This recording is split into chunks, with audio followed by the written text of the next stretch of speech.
नमस्कार, आदाब, सत श्री अकाल दोस्तों। स्वागत है आप सभी का मेरे चैनल पे। आज मैं लेके आई हूँ आप लोगों के लिए एक टॉपिक जिसका नाम है मिड डे मील स्कीम।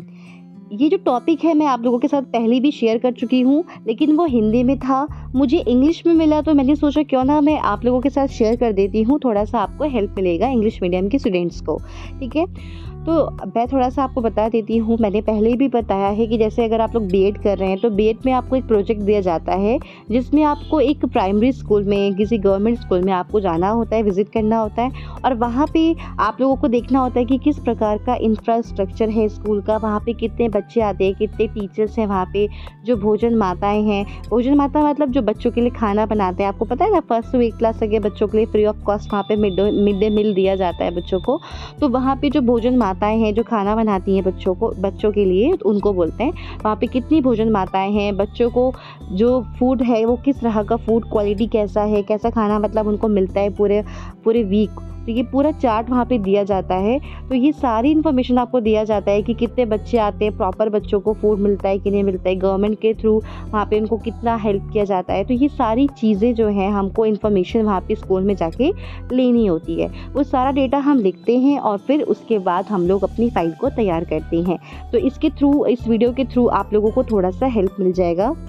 तो जब भी आपको कोई टॉपिक मिले, सिर्फ यही टॉपिक नहीं, जो भी आपको टॉपिक दिया जाता है प्रोजेक्ट करने के लिए, तो सबसे पहले जो वो टॉपिक है उसका थोड़ा सा इंट्रोडक्शन ज़रूर लिखा करिए, ठीक है। तो जैसे कि यहाँ पे मिड डे मील स्कीम है, तो इंडिया में जो मिड डे मील हमारा जो स्कीम है इंडिया है में, तो उसमें उसके बारे में आपने पूरा ये इंट्रोडक्शन दे रखा है। तो पहले आपको थोड़ा सा इंट्रोडक्शन देना होता है कि कैसे शुरुआत हुई हमारी इंडिया में इस चीज़ की और कहाँ से शुरुआत हुई, इसका मेन जो मोटिव है क्या है। तो ये सारा इंट्रोडक्शन आपको देना होता है, ठीक है। इसके बाद यहाँ पे आप देख सकते हैं कि जो भोजन माताएं हैं, यहाँ पे वो क्या कर रही हैं, खाना बना रही है, किचन है, यहाँ पे क्या है, वो खाना बना रही है। तो इनसे आप क्या करते हैं, वहाँ जाके बात करते हैं, तो उनका आप पिक्चर ले लीजिएगा। और यहाँ पे आप देख सकते हैं कि बच्चों को बैठा के खाना खिलाया जा रहा है, ठीक है। तो जब आप वहाँ पे विजिट करेंगे और वहाँ पे अगर आप देखते हैं तो वो फ़ोटो ज़रूर क्लिक करिएगा, क्योंकि आप लोगों को ये पेस्ट करनी होती हैं, ठीक है। फिर है कि what is mid day meal scheme, इसके बारे में आपने लिखा है, कब ये स्टार्ट हुई थी। और फिर यहाँ पे जो ये बच्चे गए थे वहाँ पे विज़िट करने, तो उन्होंने अपना एक फ़ोटो खींचा है, आप लोग भी ज़रूर क्लिक करिएगा ग्रुप फ़ोटो। फिर वहाँ पे इसके ऑब्जेक्टिव्स क्या हैं मिड डे मील के, तो यहाँ पे आपको लिखना है। और इससे क्या इससे एजुकेशन को प्रमोट किया जाता है मिड डे मील के थ्रू, क्योंकि क्या होता है कि भाई बच्चे जो हैं काफ़ी गरीब घर से आते हैं। जो हमारे ये गवर्नमेंट स्कूल्स होते हैं, प्राइमरी स्कूल्स में जो बच्चे आते हैं, तो थोड़ा उनका बैकग्राउंड थोड़ा सा गरीब होते हैं वो, ठीक है। तो फिर बच्चों को अगर एक टाइम का वहाँ पे खाना मिलेगा, फ्री ऑफ एजुकेशन मिलेगा, तो इससे क्या होगा कि बच्चे कम से कम, इससे बच्चे जो अट्रैक्ट होते हैं स्कूल आने लगेंगे, उनको शिक्षा प्राप्त होगी, हाँ, तो शिक्षा लेंगे वो। तो ये वैसे तो मेन मोटिव यही था कि मिड डे मील का, कि जो ज़्यादा से ज़्यादा जो बच्चे हैं वो स्कूल आए, क्योंकि देखिए जो आने वाली जो जनरेशन है वही हमारे देश का भविष्य है। अगर हमारी जो जनरेशन है, आगे आने वाली जनरेशन है, वही स्वस्थ नहीं रहेगी तो कैसे वो अपने देश का निर्माण करेगी, है ना। तो इसीलिए कि जो हमारा जो देश के जो बच्चे हैं वो स्वस्थ रहें, हेल्दी रहें, इसीलिए इस स्कीम को शुरुआत किया गया था, ताकि बच्चों को एक तो फ्री ऑफ एजुकेशन दिया जाता है। तो बच्चों को फ्री में जब एजुकेशन मिलेगी, बच्चों को एक वक्त का खाना मिलेगा, तो ऑब्वियसली पेरेंट्स खुद ही भेजेंगे, स्कूल भेजेंगे, बच्चे आएंगे स्कूल। तो क्या होगा, ये मेन मोटिव था, ताकि बच्चे ज़्यादा से ज़्यादा बच्चे स्कूल में आएँ, ठीक है।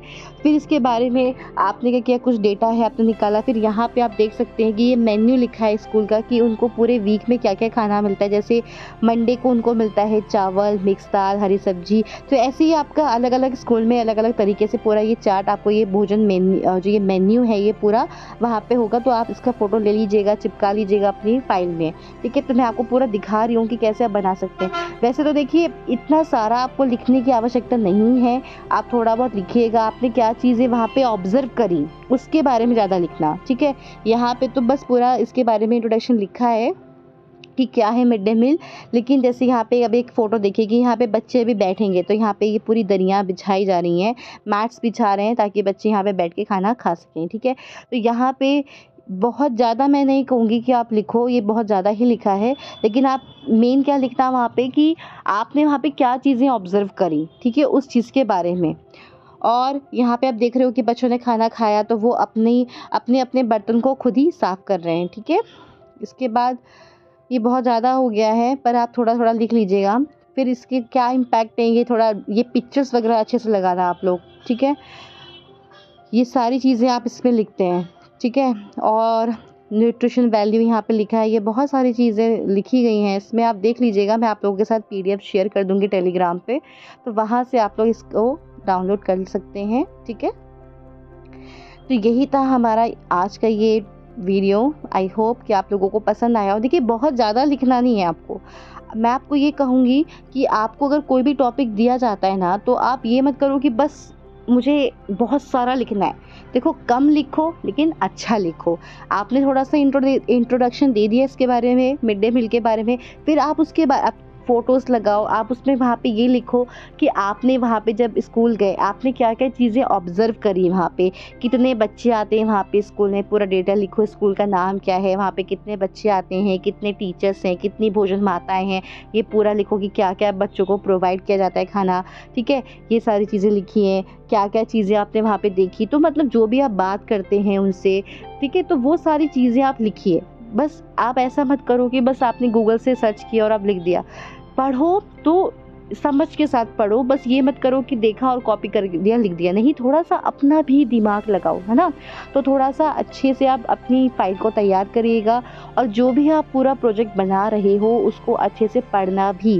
क्योंकि जब लास्ट में जब एग्ज़ामिनर आते हैं ना, वो आपसे आपकी फ़ाइल तो देखेंगे ही, और कई बार तो वो फ़ाइल भी नहीं देखेंगे, वो सीधे आपसे कुछ भी जो उनके हाथ में आएगा, मीन्स जो भी टॉपिक खुलेगा ना, वो पूछने लग जाएँगे। तो जो भी चीज़ें आप लिखेंगे उसमें, तो उसको पढ़ना भी ज़रूर, ठीक है। और स्पेशली मैं तो आप लोगों से ये कहूँगी कि जो भी आप स्कूल जाते हो ना, स्कूल में जाते कौन-कौन से चैप्टर्स पढ़ा रहे हो, आप जो भी टॉपिक्स होंगे ना, थोड़ा अच्छे से याद कर लेना। क्योंकि क्या होता है, सडनली जो एग्ज़ामिनर, हमें पता नहीं होता है कि कैसे एग्ज़ामिनर आते हैं। क्योंकि मेरे टाइम पे ना बहुत खतरनाक टीचर्स आई थी, फीमेल आई थी, लेकिन बहुत खतरनाक थी। और मैं तो बल्कि स्कूल में भी गई थी पढ़ाने के लिए, लेकिन क्या था, वो देखते हैं ना, सबको एक कैटेगरी में देखते हैं। तो अब अचानक से टॉपिक्स पूछ लेते हैं, क्या-क्या टॉपिक्स पढ़ा है, बता भी रहे लेकिन सुनते भी नहीं हैं। बहुत से तो ऐसे एग्ज़ामिनर होते हैं कि वो सुनते भी नहीं है। भई, आप कुछ बता रहे हो, सुनते ही नहीं है कि आप क्या बोलना चाह रहे हो। वो सोचते हैं कि सब के सब, जैसे कुछ बच्चे होते हैं ना, पैसे देके बस पास कर लेते हैं, बीएड स्कूल कॉलेज रेगुलर नहीं जाते हैं और बस फ़ाइल बना लेते हैं। तो थोड़ा वो उनको, उनके मन में ये आ जाता है कि सारे बच्चे ही ऐसे ही हैं, है ना? तो मैं तो यही कहूँगी आप लोगों को कि पता नहीं होता एग्ज़ामिनर का कैसा एग्ज़ामिनर आए, क्योंकि मैं तो सब चीज़ पढ़ के गई थी। लेकिन मैंने वहाँ पे यही चीज़ देखी जब एग्ज़ाम टाइम पे, कि जो वो एग्ज़ामिनर थी ना, जो आई थी, वो बहुत ही ज़्यादा डेंजरस थी।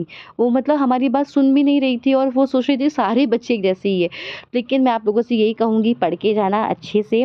ज़रूरी नहीं है कि आपसे मतलब पूरा अच्छे से जो भी आप अपने बीएड में चीज़ें सीखोगे, यहाँ तक कि स्कूल में जाके आपने क्या-क्या चीज़ें बच्चों को पढ़ाई, आपका क्या एक्सपीरियंस रहा, कुछ भी पूछ सकते हैं।